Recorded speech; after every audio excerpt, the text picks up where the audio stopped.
Allow me introduce our guest speaker of the evening, Madam Claire Amanya Rokundo Kaketo. I'd like to thank the Rotary Club of Najjera for inviting me. I'm used to coming as a guest. I cannot believe I'm actually a guest speaker this evening. My topic is on family law. Just to clarify, I have how many minutes? 25 minutes. Great. Okay, so family law. That's a broad topic. I'm used to usually speaking to more ladies than gentlemen. So I have to watch my words because there are more gents than ladies tonight. I will break it up in 3 so that I can try to cover the topic wide as it is. We'll start with marriage. I don't want to start from the beginning and tell you how important it is for you to get for yourself and your children a national ID and a passport, because it gets harder every year. And, most of the time people come panicking and, I want a passport in 2 days, and you're thinking you've had the citizenship anyway. So you've grown up, you're 18, actually 21, because the Marriage Act says 21, even though the Constitution says 18 years. So you're 21 years, you spot a girl, and you want to, give it a try. These days people want to test before they actually get married, unfortunately. And you see what happened. Like, that you go home, you first want to turn the girl into, I don't know, a tractor, a what. This one has, she's hardworking, she'll be able to clean. Then 10 years later, you decide she's marriage material, if she's lucky. So we'll start from the beginning, for those with bad manners and want to cohabit. Testing instead of believing and getting married. Unfortunately, in Uganda, cohabitation is not valid. So even if you've lived with this lady or this man for 10 years or 20 years or 30 years and the whole village calls you Mrs. Okello, but Mr. Okello has never even visited the home, or taken gifts and bride price, you're not recognized in law. So should anything happen to Mr. Okello, you will just join the line like the side dishes that will show up. So cohabitation is not legal, is not recognized in Uganda, unlike Kenya and Tanzania, which recognize 3 years, then you can be considered husband and wife. So ladies, get those certificates. Okay, types of marriages. Why you look at me like that? Types of marriages, that in Tanzania, yes. Types of marriages, there are different types of marriages in Uganda. Our laws are still distributed. Our law was passed in 1904, unfortunately. There have been so many attempts to modify it, but every time they try to, it is met with so much resistance. So what has happened is that it has been fragmented. So different laws keep passing under what should have been the domestic bill or something like that. But so what the judiciary has decided to do is to make the changes in case law, as you will come to see. So don't buy the Marriage Act and think, I know the family law. You have to make sure you know the current cases so that you can know the position. So the types of marriages that are recognized in Uganda. There is a civil marriage, and this, you've seen people do this. They go to Chigo or beautiful places, or you could come to the tavern, as long as you get a certificate from the minister, and you carry out your marriage here. The registrar conducts the marriage. That's a civil marriage. There is a church marriage where you go to court. A civil marriage and a church marriage are both polygamous, meaning once you get married there, you're supposed to only be married to one woman or one man during monogamous. Did I say polygamous? You are happy, weren't you? I was seeing if you are alert. Kumbe you are alert. Good. Okay, so they are monogamous. Monogamous meaning one man, one woman. You're not expected during the subsistence of your marriage, you're not expected to get married to cohabit with another person. So that's the church and the civil. Then you move to the Islamic marriages that are conducted under the Mohammedan law. Under this, both of you have to be Muslims. So you usually see how people convert and become Muslims. So those are polygamous. Then there is customary marriage. What is customary marriage? It also has its own act. Each of those marriages have their own different legislations that govern them. because in Uganda we failed to codify, to unify our law and just have one act. So the customary marriage is really largely according to the customary rights of the parties, the African rights. We've had cases that hold that not just any rights, it has to be according to the woman's rights. So I'll give you an example. I'm a Mchiga by tribe. I'm married to a Muganda man. So if he comes, I know they're very nice, eh? So if he comes to my home, he came to my home for Chala and Kwanjula. But the thing is, for them, Baganda, that is considered a marriage. Not so simple. Once you Kwanjula, they even tell you take your wife. Among the Bachiga, there's a whole function called kuhinjira, which is what they consider the giveaway. So if we stop at Kwanjula, that is not a marriage. It has, for that in this particular case, because the rights of the woman are the ones that seal the customary marriage. So you better make sure that the marriage is considered a marriage according to the ladies. All marriages should be registered. Sharon, can I ask you to sit here? All marriages should be registered. Although non-registration does not invalidate a marriage, some of the proof of marriages are photographs and things. You've seen this on TV. People running around. A customary marriage is potentially polygamous. Not necessarily monogamous or polygamous, but potentially polygamous. But once you've been married customarily, it is illegal for you to contract a monogamous marriage while the customary marriage is still ongoing. What do I mean? They introduced you last week, and then next month you're getting married in church to another woman. The church marriage is void. You have to first dissolve the customary marriage, and then you can get married in church. Does that make sense? Okay. So customary marriages are also valid. The only problem with customary marriages, as we'll see under divorce, is that because they're sealed under customary rights, they can also be broken under customary rights. I'll give you an example. Some tribes have this habit: oh, you're not cooking well, they take you back to your singer. Stay there until you learn how to cook. In other cultures, once you're not doing certain things properly, they take you back, and in their minds they've divorced you. You understand what I mean? Which is a bit unfair, because sometimes in some cultures you're supposed to separate a bit, or nobako, then the man comes for you and things like that. Now who unto you go there, they don't come for you? Are you married or are you divorced? So we've had so many cases, you see them on TV, ladies running after a man, the man is there with another lady, and she's waving pictures of we introduced, we are married. So it's a bit tricky. But I mean, customary marriages are also valid and legal. I'll move to the second part. Which considers divorce. So you're married, you've been there for 7 years or 10 years or whatever, and you're like, you know what? This is not working. For whatever reasons those are, it's just not working out. So you decide to get divorced. Under divorce, there are different elements. Under divorce, there are different elements that come about. First of all, get your divorce right. Especially Africa, people tend to think that when you separate, you hear people saying we divorced, and yet they didn't divorce, but they've been apart like for 20, 30 years. But they think they are divorced because they've separated. It happened to a prominent politician who passed on a couple of years. They'd been separated. The whole world knew they had separated for so many years. When the man died, the lady organized herself properly. She was seated there collecting mabugo, and people are like, Banan, really swalako, She got the money, the man had left young kids. She even went to court and petitioned for her property, for his property. But the thing is, she was still his legal wife. So if you decide to separate and to separate properly, do actually go ahead and, get a divorce.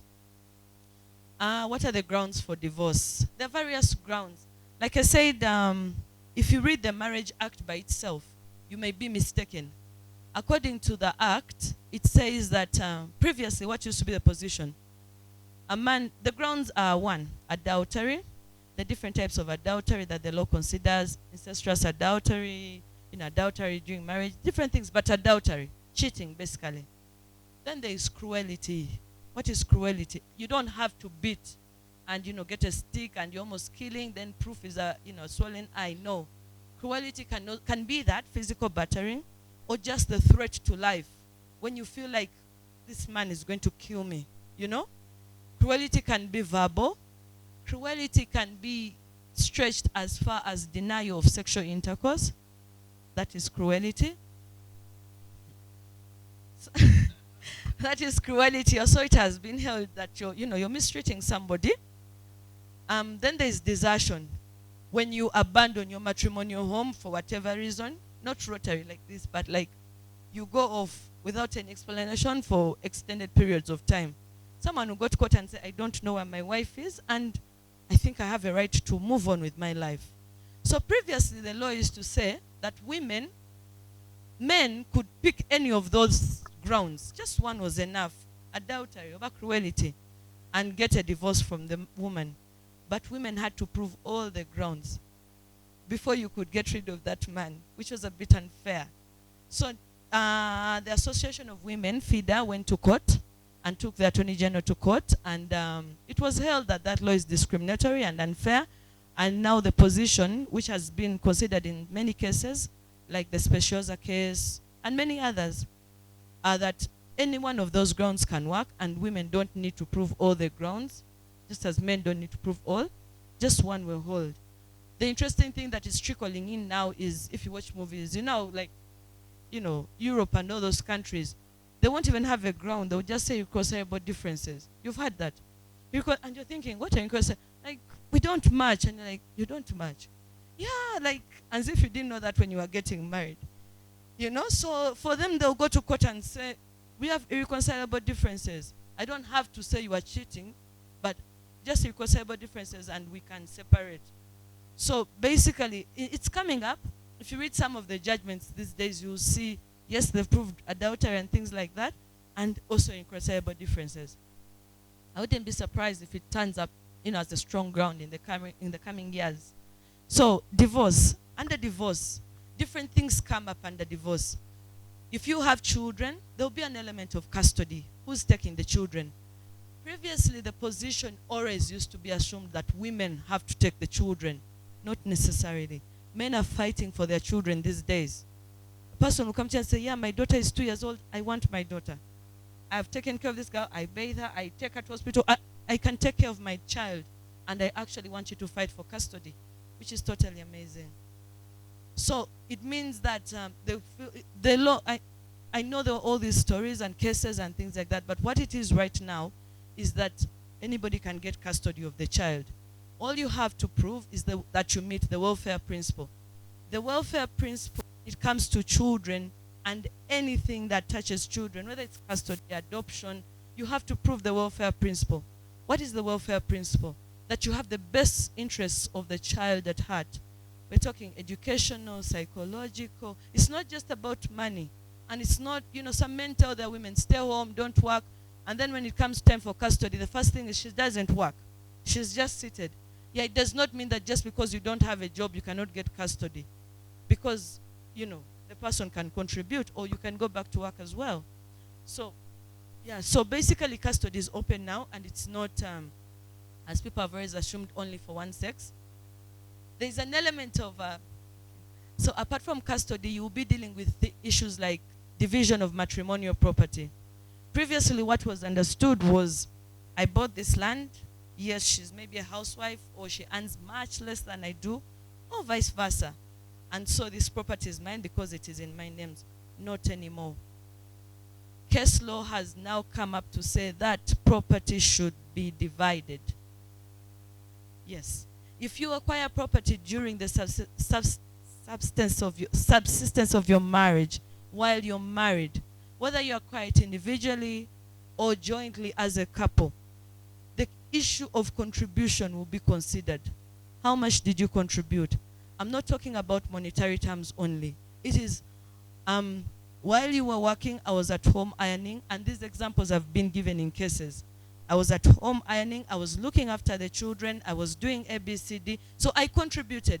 Because if I had not been taking care of the children, you would have been doing that. Meaning you would not have been able to acquire the property that you've acquired, Dr. Okello. Not so. So, So that their contribution is considered, important. Their contribution is considered paramount, and it may even be considered equal, because I have done my part. You've done your part. You acquired with your salary, but I also contributed to this property, and therefore I'm entitled to some of that money. Yes, even a stay-home dad can claim for that, for part of the property. So because I have to rush, because there are various topics, we can always dwell, because it's I've had people, because it's a new topic. The monumental case right now was, it has a strong name. There's a Julius and a Hope. They went to the High Court, and the High Court said they should divide. Now the main question comes with, what is the proportion of division? I can see you shaking your head. So the High Court in this case said it should be equal. Yes. The Court of Appeal says, they appealed. I think it was the man appealing. He said it should be equal as well, the Court of Appeal. The Supreme Court ruling that came out recently said not necessarily equal. They did not say it should not be equal, but they said not necessarily equal. So you still have to divide. There are very many considerations under there. I could talk about it only, but I don't have the time. So those are some of the issues you consider when you're getting divorced. The issue of custody, maybe what I can say is that there's a new law that was passed about 2 years ago. Previously, custody had to be, you go to court, you embarrass yourselves, who did what, used to come late. But now the law has said you can actually enter into a custody agreement. I try to encourage that as much as possible with my clients. Someone comes, I want my kids, they say, can I call them? Can we sit in my bedroom and just see if we can meet somewhere? Because now the law says if you enter into a custody agreement by yourselves, and say, you know what, okay, I'll have primary custody. During the holidays, you can stay with the child, like that. And you sign the agreement, you can take it to court for endorsement. So it makes it much faster than, you go to court now, this is Jan, you get a date in April, then, it's much faster. So custody agreements are now legal and recognized. So I'll move to the third element that I wanted to consider under family law. I wanted us to talk about estate planning. What is estate planning? Have you heard about estate planning? So estate planning is, it involves will making, like succession planning, but it is much bigger than that. Okay, I know everybody tells everybody, write a will, and men are thinking, no, that's being superstitious. If you write a will, you're going to die shortly after. They are going to start contributing for you cancer, not necessarily. If you write a will, you're considered, actually it's it's maybe like the Bagisu who have that, where they say you're a man, you're not a man. It is as simple as that. There's no, two ways about it among the Bagisu. In the same way, under succession planning, you either leave a will or you don't leave a will. If you leave a will, and you don't have to own, tavern and so many things for you to leave a will. It could be as simple as, I need to make decisions for my child. I need to decide the school, and sometimes they say, where's the father? Maybe he passed on. Okay, who is in charge? Or who else can sign? Then you're running around begging uncles and whatever it is to sign on your behalf. Whereas he could have just written a will and said, Mrs. Sempala, you're now in charge of everything. All the debtors, creditors, I kubanja and koligo, this and this. Everyone, go after them.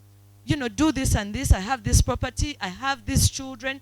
Guys, you have to start telling somebody about those kids that you have. Because when you leave a will, as you raise them for us, so it's not so bad. But when you leave a will, and under the will, for example, you have to make certain considerations. It's not enough to leave a will. If you leave a will, you have 10 kids, but you've just talked about the two. The boy and the girl, and your happy family, which everybody knows because you're a Catholic. And yet you have a kid in all those districts you've been working. That will, I talk badly. That will be challenged. And it is as good as not leaving a will. Okay? And the worst part is those kids resemble you. The kid will show up. You can't even ask whose kid is that. You're like, this chim man has done it to me. So, no need actually to be yours they are taking for DNA. not the other ones. So basically, what am I saying? A proper will, you know the requirements. I'm sure someone has shared them with you. I can share with your president a draft that I use. I always tell my club mates, even yesterday I gave them every beginning of the year, I share a draft with them. So basically, just be guided, take it easy, and just write some of those things. They help. Should be witnessed. If you're leaving anybody in their property, they should not witness, because then it will be invalid. Make sure you consider all the things that need to be considered, the property that you have, whatever it is, okay? Moving on under estate planning, apart from preparing your wills and saving yourself from being declared intestate, if you're not intestate, if you don't have a will, the opposite is you have to apply for letters of administration, because when you die without a will, then the administrator general is in charge of your property. Yes, you know what that means, huh? We know families who, like, you're sick and the parents left things and they thought they took care of you, but you can't touch a single shilling until that matter is sorted. Some are even in court up to for 30 years, doesn't matter. So just leave a will. It's a simple, it can even be a 2-page document. Okay, after wills, there are other elements. Have you come across people who leave land? They say, I have bought this land, 5 acres. When I die, no one should ever sell it. Spare us your redundant clauses. Bam, yeah? They will sell it before you even buried. Because, you've passed on those places and they're like, that land, the Bazukula are just waiting for the man to die and they sell it. What am I trying to talk about? I'm trying to talk about proper estate planning. Instead of leaving us with your fears of my spirit will haunt you, if you've done something and you feel you want to create a legacy and leave a legacy behind, you've started something and you're like, this property, this building that I've started, it should pay for school fees for my children and their children and other people should add. Consider things like trusts, for example. Okay, have you heard about trusts? Consider trusts. There are different types of trusts. There are children's trusts, there are irrevocable trusts, there are revocable trusts. Basically what you do under a trust, for example, you have a school, okay? And instead of leaving your school there, because you're the one who knows everything, you know what? You can put that school and any other property that you have in a trust. You create a trust. A trust becomes a separate entity from yourself. Meaning that, yes, while you used to own the land as David Sempala, you now own it as the registered trustees of Sempala, trust. You appoint trustees. You say the president of Rotary Club of Acacia Sunset. Hopefully it will be there for 100 years to come. Meaning whichever president that will come will be on the board. Am I making sense? The president of what? You can have 1, 2, 3 individuals, but they will sit and discuss about the trust like it's a company. You can leave issues like, okay, their salaries will be paid, or they'll be given a monthly allowance, this and this, okay? Then you start building and working towards that trust. Trusts work, it's just that we're not aware of them. For example, the Catholic Church. It is not owned by the Archbishop. The Catholic Church, if you're going to sue the Catholic Church or the Anglican Church, you sue the registered trustees of Kampala Archdiocese or the registered trustees of whatever archdiocese. And when you read, there will actually be whichever archbishop or whichever bishop and what is there at that time will be the trustees. That's why you find schools and hospitals have lasted more than 100 years. But very few families, I'm sure we all grew up hearing about different names. That man did this, he didn't study, he had a coffee factory, he had so much land, and he's normal, his children are normal, his grandchildren are living in poverty, and you wonder what happened. It is just a lack of proper estate planning. When you open a trust, the property is put in the names of the trust, meaning it's no longer up to you. Depending on the type of trust that you pick, it could be irrevocable or revocable. You could still be participating when you're alive, and when you pass on, there are certain instructions and they take over. Not that when you hand over, you're no longer in charge of your property, not necessarily. If you've watched, some of you watch movies, I'm sure you hear things like, she's a trust baby, or I was born with a trust. The great-grandmother left a trust, and they're still surviving on that. So I invite you to think about it and do proper estate planning. Under there, consider things like insurance policies. In Uganda, we're not so big on insurance policies. Everyone who gets any little money, you want to buy a kajomai, you want to do what? Small things that will not really help you create the legacy that you want. I would encourage everybody, because now if you're doing estate planning and you're thinking, okay, I don't really have that money, me, I don't have a school, me, I'm just a simple guy. You can take out a life policy on yourself, whereby you pay a certain amount of money. It's very common in Kenya, almost everybody has a life policy. You pay a certain amount of money every month, but at the end of your lifetime, your family maybe will be given 3 billion. That's a substantial amount of money. Now, instead of giving it to your wife, because in South Africa what happens is many women kill their men. When you discover this man, if he dies, 2 billion is coming, like he's worth more dead than alive. It happens everywhere as well. But basically, he's more valuable to you. You will give him a grand funeral. You will cry every night even. But basically now, in such a case, you have taken out a life policy from yourself. You're thinking, this 3B, I would want it to go to my children. So you've considered things like Somesa or Prudential, whatever it is. Because in 10 years' time, you may not be able to, or 20 or 15, you may not be able to get the 200 million that you will need to take your child to that university that you would like them to study that master's from. But you can plan now. Anyway, there's so much talk about this, things like that. But if you have an insurance policy, instead of saying your wife takes it, you can say the money that will come from there will go to the trust, and it should be dealt with in this way. It will be kept on an account, for example, and that interest, and it is quite a large interest. In some of these cases, I know some people where the trust just earns 100 million every month. And that is enough for you to, survive, the children study and everything. But the substantial initial amount is not touched.